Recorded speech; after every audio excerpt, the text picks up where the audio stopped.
So today is a big day of disappointment, and you might think, well, what is it that is disappointing about Code Vein recently? Because we have recently got a lot of things with Code Vein. We have got the new trailer and the release date for the game, even though it was a little bit spoilish and stuff. Well, it was a great trailer, and we had the release date finally, and we also have the new Blood Veil trailers. We even got to see the new IV Blood Veil, which is absolutely amazing. So you might think, well, what is it that is so disappointing in Code Vein? Well, yesterday we've had this Bandai Namco interview with IGN, and they have revealed the new build of the game. So well, what is it that is disappointing about the new build? We have new gameplay footage, we've had even more footage for new companions, and we also have a new boss and all that stuff. Well, I'm gonna talk about it in a moment. So let's talk about the build itself.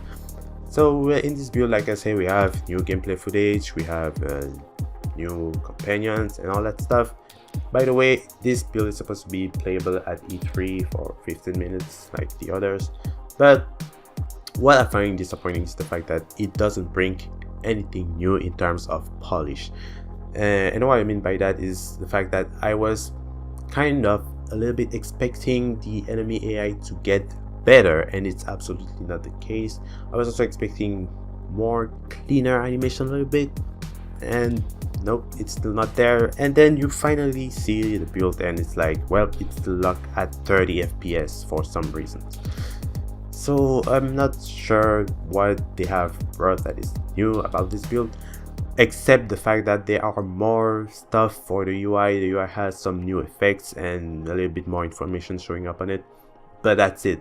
So I'm not really sure what is the point of this build. It's not even a third blood version, so if they call it a third blood version, I'll be kind of disappointed, because this is just second blood version plus. There's nothing new compared to the second blood version. It's just more content that they have brought to it.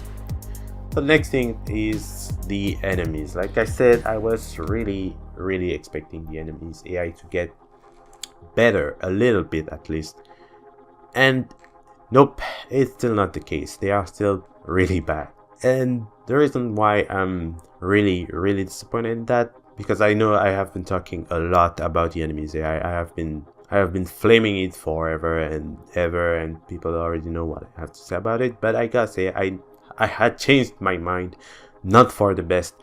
So something that they mentioned in the interview is the fact that the area that they were exploring in the build was apparently 4 to 5 hours into the game, and 4 to 5 hours, it's not so late, it's not in the middle of the game or something, but it's still kind of early. But at least it's like the third area I would expect in the game, and from what I've seen looking at the new enemies and the new stuff they have to offer, well, they are pretty bad. They are really trash, I would say. They're straight up trash. And there's only, I would say, one enemy that has been really convincing to me, and it's this one. I have been rethinking about my observations of the enemies in Code Vein, and I was completely wrong. The enemies don't need all that stuff I've been talking about. They don't need any of that, because they only have 3 main issues. 1 is the moveset, 2 is their inability to make decisions, and 3 is their recovery frames. So let's start with the number 1, an easy solution. Do you see the difference? Exactly, one has a move that can go towards the player with an attack instead of running slowly and then stop and then attack. Next, we have the decision processing. Now let's look at this one that is absolutely incredible. It's almost embarrassing at this point, to be honest. And then finally, we have the recovery frames. Well, I don't have an example to show for the solution, but instead, what would be better for the recovery frames is if the enemies were able to slightly spin on the ground to slowly turn around and face the player. Because something that I've noticed is that generally after the recovery frames, they will try to locate the player again in order to face them and be able to throw an attack.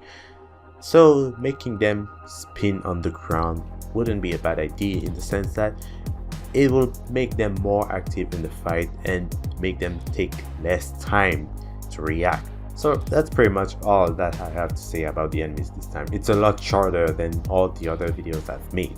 Now let's talk about the one and final thing that makes me incredibly salty, and that is the source of all the problems in the world of Code Vein.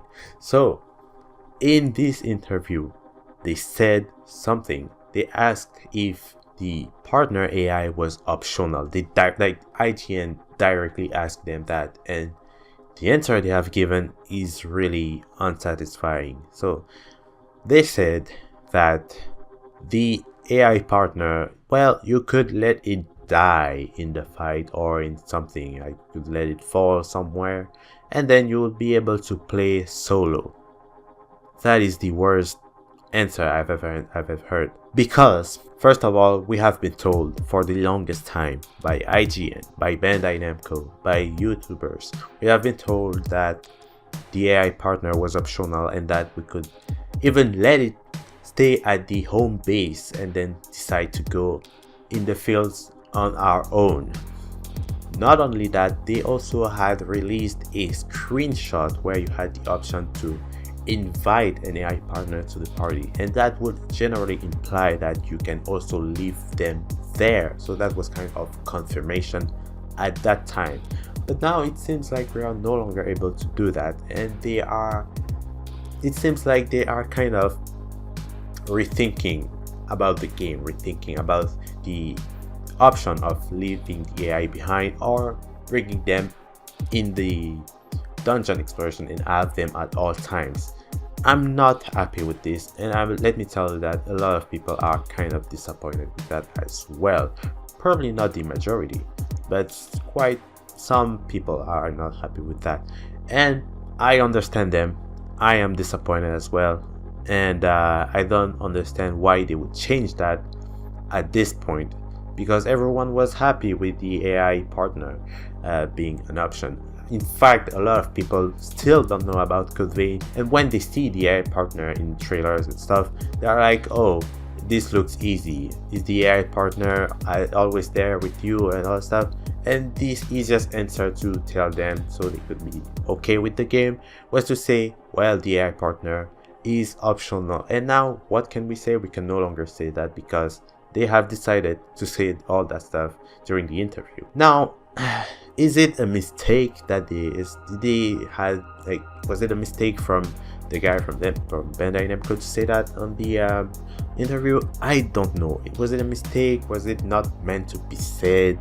Is it actually true or not? I don't know. But if it's the case, if it's really the case, then we have some serious issue, because the way they have designed dungeons in Code Vein, the way the enemies are placed, the way the enemies fight, the way you fight as a character, as a player, is all said to be okay, whether the game is with an AI companion or not.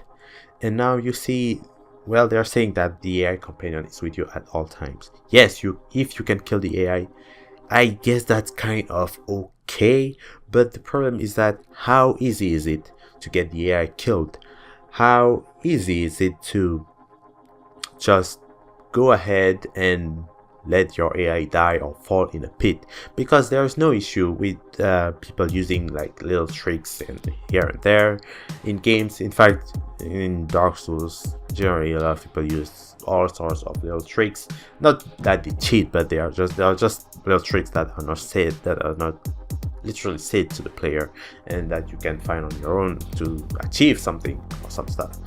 But yeah, how easy is it to achieve that, to kill your AI partner? And even so, even if you can do that, at some point it gets annoying that it's just not an option.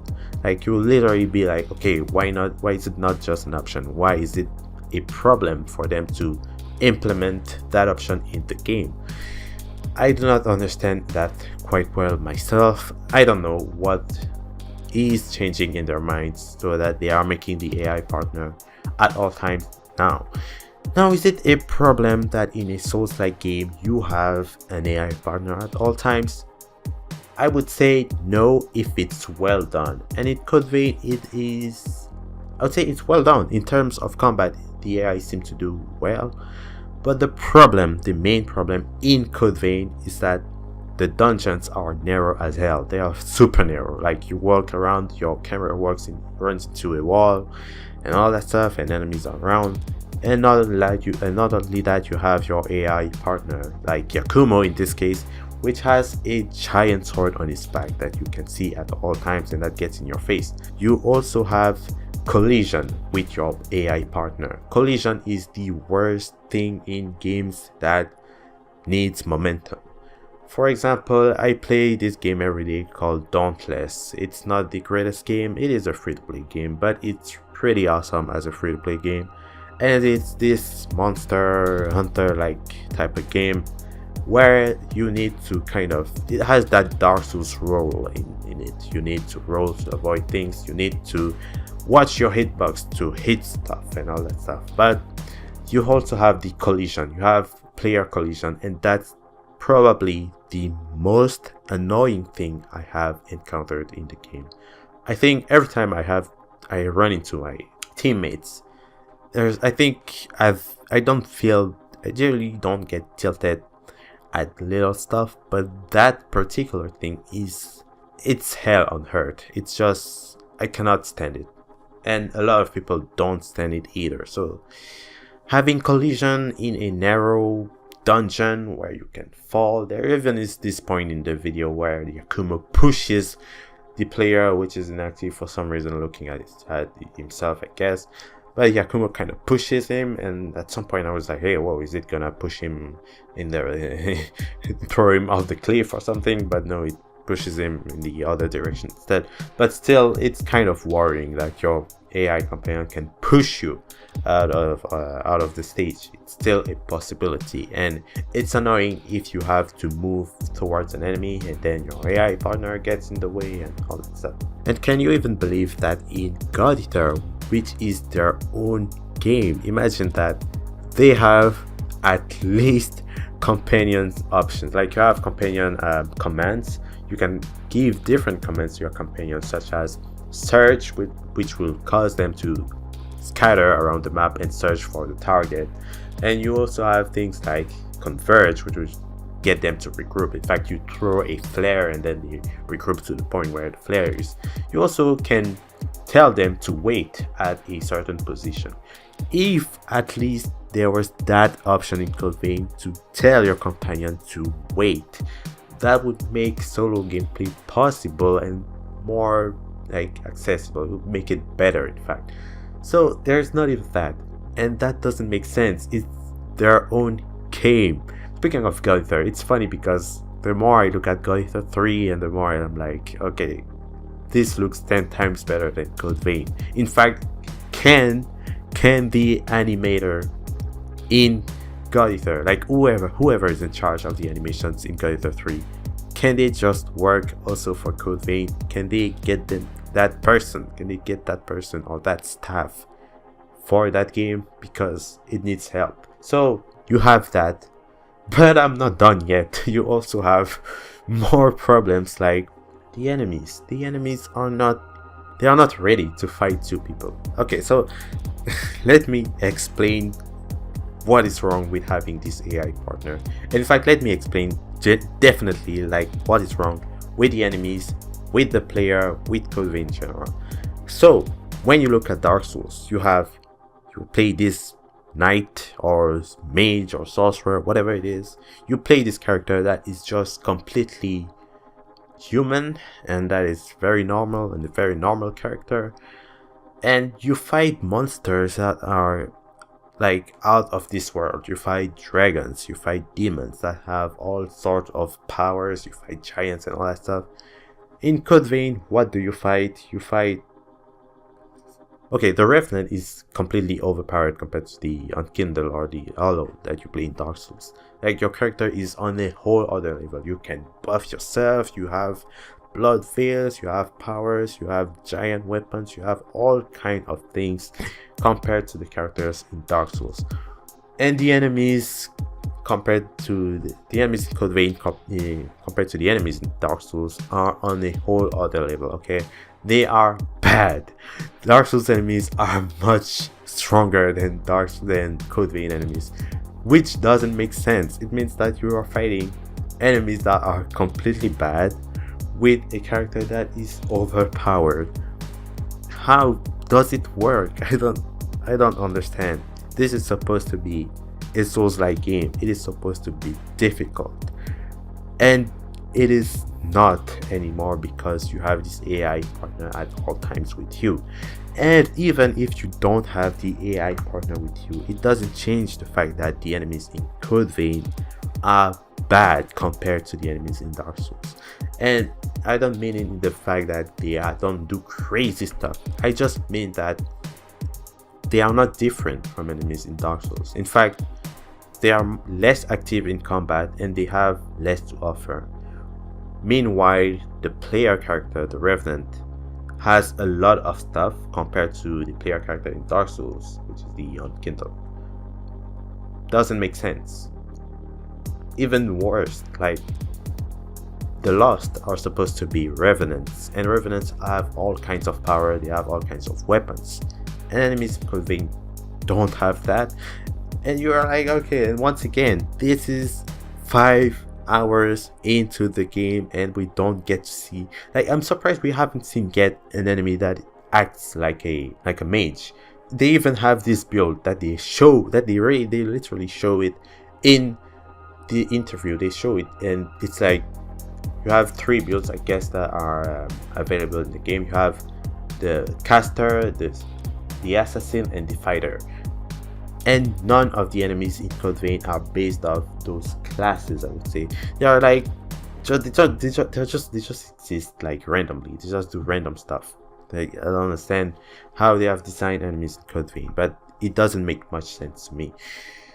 So having that AI partner now, it's like you double the power. Basically, you double the power of your character while the enemy are still garbage, while the dungeons are still narrow as hell, while the bosses are not so active in combat until the 3rd phase. I don't get it. I don't understand how they have designed and how they are going to make this game. I'm really worried. And if you tell me, this is just the early game, well, you know, there's a politic on Steam where you can refund your game when you have below 2 hours, and I know a game called Agony that didn't escape from that fate. People didn't wait very long to refund Agony. It just went to shit very quickly. Like, they were bored after an hour and they were like, okay, I am refunding this game, that's it. So Code Vein, I don't think it is safe from that. In fact, it's a game that is in danger. It's not in a good state, and I have the feeling, honestly, if you want my honest opinion on it, I have the feeling that the game is just not ready for 2018. Maybe it needs more time, and maybe it should be released instead in early 2019, maybe January 2019. At this point, I don't mind. In fact, I've never had a problem with the game being delayed. Like, it doesn't look ready. It's just not ready to be out there now. It's just gonna be a bunch of disappointment. And yeah, I might be too harsh with it, but I mean it in a good way, in a passionate way, because I'm a fan of this game. I want to play this game at its very best, and it just seems like they are not doing that. In fact, it seems like they are doing the complete opposite, which is funny because I've recently rewatched the IGN first interviews with developers, and they are like, oh, Code Vein is an extremely hard and extremely difficult dungeon crawler thing RPG.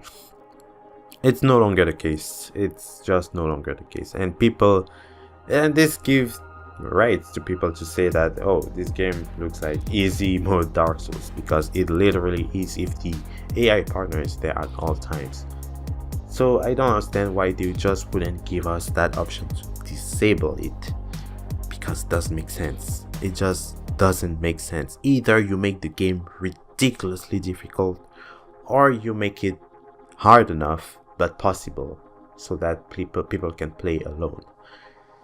So I'm so mad right now.